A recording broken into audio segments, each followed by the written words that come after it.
Good morning class 7 विषय SST. Delhi सल्तनत के पतन के कारण, जो दिल्ली सल्तनत पड़ा था हमने 1206 से लेकर 1526 तक दिल्ली पर 5 वंशों ने शासन किया। उनके समय काल को ही सल्तनत काल कहा जाता था। गुलाम वंश, खिलजी वंश, तुगलक वंश, सैयद वंश, लोदी वंश, इन 5 वंशों के बारे में हमने अध्ययन किया। 1526 में सल्तनत काल का जो अंतिम वंश था वह लोदी वंश वह समाप्त होता है और उसके बाद दिल्ली पर मुगल साम्राज्य की स्थापना होती है। तो सल्तनत काल में जो 5 वंश के शासकों ने शासन किया, उनका पतन होने के पीछे क्या कारण थे? तो जो दिल्ली के सुल्तानों ने तलवार के बल पर विजय प्राप्त की, लोगों का विश्वास नहीं जीता था। जो दिल्ली पर उन्होंने पहले शासन किया था, सल्तनत काल स्थापित किया था, उन 5 वंश के जो शासक हुए उन्होंने जनता के व्यवहार को नहीं जीता। शासन किसके आधार पर किया था? तलवार के बल पर उन्होंने शासन किया था। इसलिए जनता क्या थी? उनकी विरोधी थी। जनता के व्यवहार को, विश्वास को जीतकर शासन करता तो ये स्थिति नहीं आती, उनका पतन नहीं होता। विशाल साम्राज्य था। दिल्ली सल्तनत उत्तर भारत से लेकर दक्षिण भारत तक फैला हुआ था। इतने बड़े साम्राज्य पर एक स्थान से शासन करना असंभव था, क्योंकि परिवहन एवं संचार के साधनों का अभाव था। बड़े साम्राज्य पर शासन करने के लिए क्या होना आवश्यक है? परिवहन के साधन और संचार के साधनों की आवश्यकता होती है, जो इन शासकों के पास नहीं थी। इनके पास नहीं होने के कारण ही पतन का कारण बना। अधिकांश सुल्तान अयोग्य, कमजोर, विलासी थे।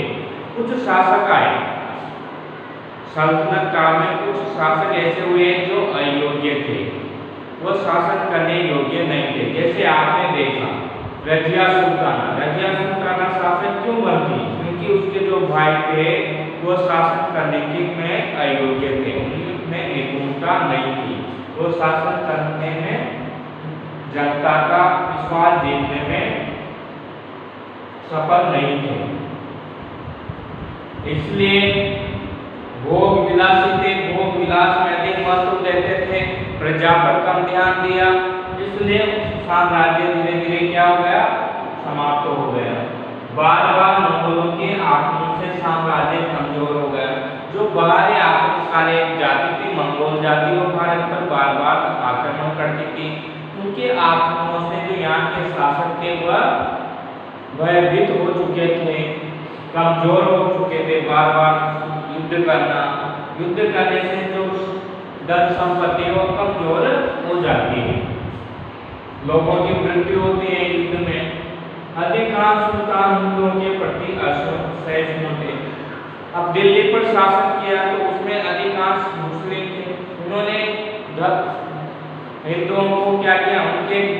उनके प्रति उनके विचार सही नहीं थे। बहुत से शासक तो ऐसे आए जिन्होंने मंदिर खुलवाए और उनके स्थानों पर मस्जिदें बनवाए। तो ये जो हिंदू धर्म के लोग थे उनको अपना नहीं बना पाए, इसलिए उन लोगों ने भी इनका विरोध किया।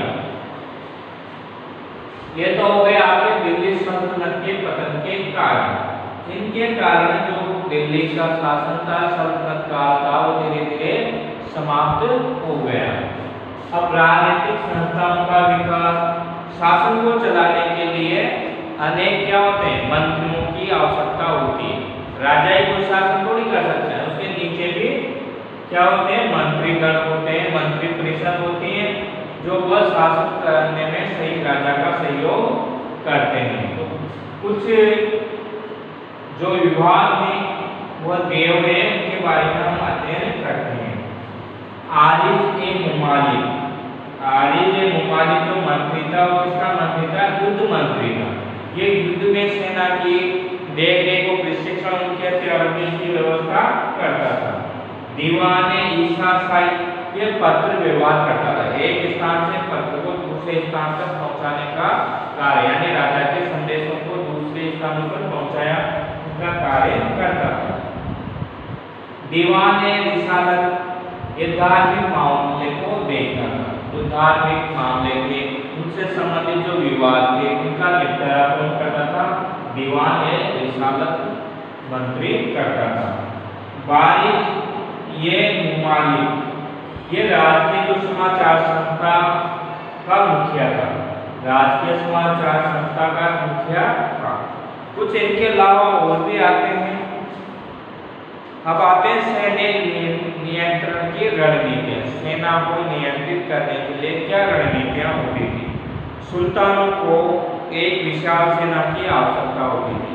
अब राजा है, सम्राट है, तो बड़ी उसको क्या होती है?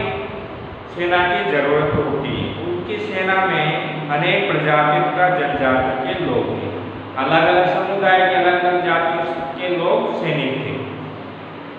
ताजिक, तुर्क, मंगोल, पारसी, अफगान, अरब, हिंदू तथा भारतीय मुसलमान सम्मिलित थे। ये जातियां थी जिनके सैनिक सुल्तान की सेना में हुआ करते थे।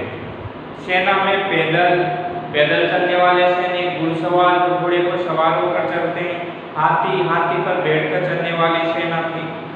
घुड़सवार सेना सैन्य प्रतिष्ठानों की रीढ़ होती थी। सबसे मजबूत किसको बताया गया है? घुड़सवार सेना को मजबूत बताया गया है।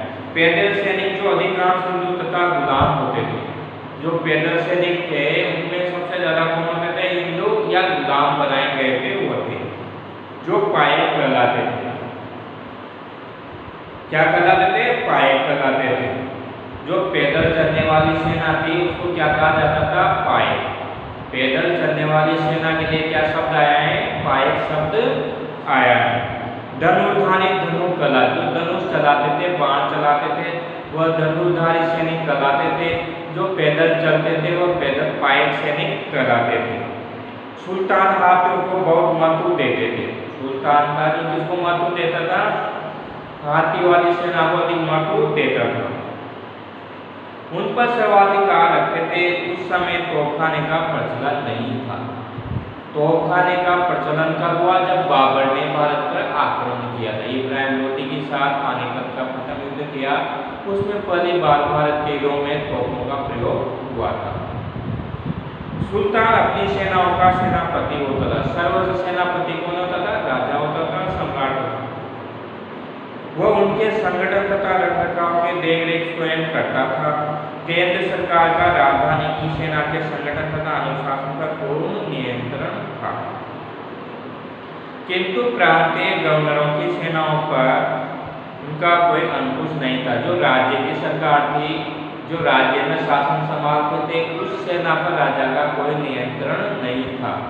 उनका नियंत्रण किस पर था? जो राजधानी में सेना थी।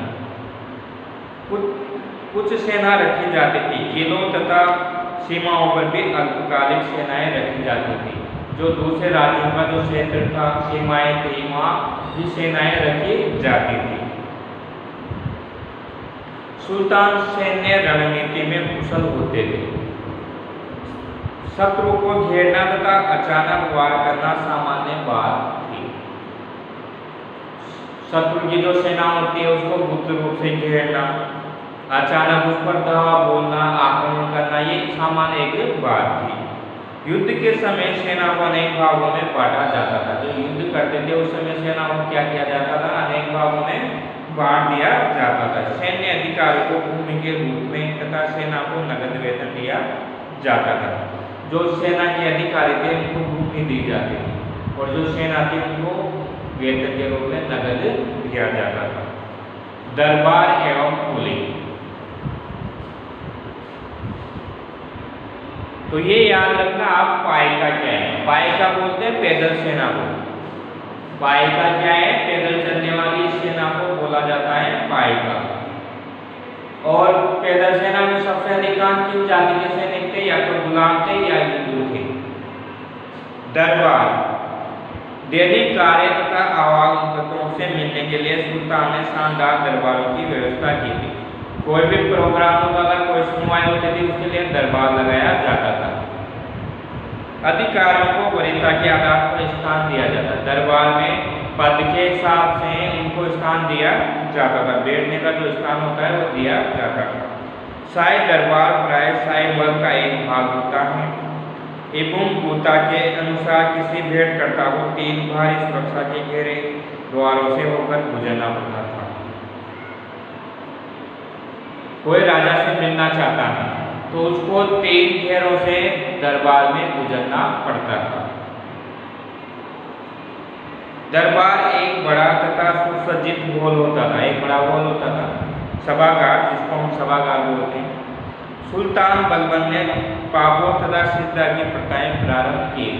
पापोस और सिद्धा जो पार्श्व प्रथाएं थी वो बलबन ने स्थापित की थी। पापोस का मतलब होता है लेटकर राजा को प्रणाम करना, और पापोस और लेटकर उसके पैरों को चूमना। सिजदा होता है सिर के बल लेटना। कुलीन वर्ग, सुल्तान कुलीनों की सहायता से शासन चलाता था। इल्तुतमिश ने चालीसा की स्थापना की थी। 40 गुलामों की क्या की थी? एक संगठन बनाया था। 40 तुर्की सरदारों का एक समूह था। अधिकांश कुलीन भारत में बसने वाले तुर्क या अफगानों परिवारों में से संबंध रखते थे। भूमि नियंत्रण, अब भूमि पर नियंत्रण किस प्रकार किया जाता था? भूमि राजस्व सुल्तान की आय का प्रमुख स्रोत था। राजस्व, जो भूमि कर लिया जाता है, टैक्स लिया जाता है, उसको राजस्व बोला जाता है। भूमि को इक्ता, खालिसा, हिंदुओं की जागीरों तथा मुस्लिम संतों एवं विद्वानों को दी जाने वाली भूमि में बांटा गया था। तो भूमि इक्ता में बांट दी। इक्ता क्या होता है? प्रांत को पुनः सिख तथा सिखों को परगना में बांट दिया जाता था। परगना में कई गांव होते थे। देखो, परगना गांव से मिलकर बना परगना। परगना, इसका मुखिया कौन होता था? अमीर होता था। परगना का जो मुखिया था उसका अमीर होता था तथा गांव का मुखिया मुकद्दम होता था। जो गांव का मुखिया था उस समय उसको कहा जाता था मुकद्दम। प्रत्येक इक्ता में सुल्तान एक ख्वाजा को नियुक्त करता था, जो राजस्व संग्रहण के अतिरिक्त मुक्ति पर भी नजर रखता था। तो ये कुछ दिए गए। देखो, उस समय 5 प्रकार के कर लिए जाते थे। सल्तनत काल में कितने प्रकार के कर लिए जाते थे? 5 प्रकार के। खराज, खराज का जो गैर मुस्लिमों पर लगाया जाता था। दूसरे, मुसलमानों की भूमि से लिया जाता था। जजिया, केवल गैर मुसलमानों से लिया जाता था। जजिया एक धार्मिक कर में। खम, युद्ध में पकड़े गए काफिरों से वसूला गया, यानी युद्ध में जो धन लूटा जाता था दूसरी सेना से, उसको खम बोलते थे। जकात, एक धार्मिक कर था जो केवल मुसलमानों से लिया जाता था। आय के स्रोत 22% कर लगता था। घोड़ों को आयातों पर 5% कर लगाया दिया जाता था।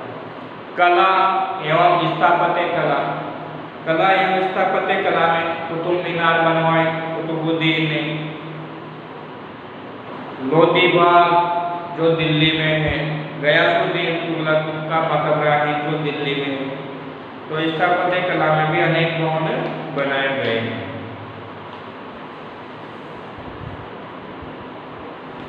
तो ये अध्याय आपका पूरा होता है। इसमें हमने 5 वंशों के बारे में अध्ययन किया।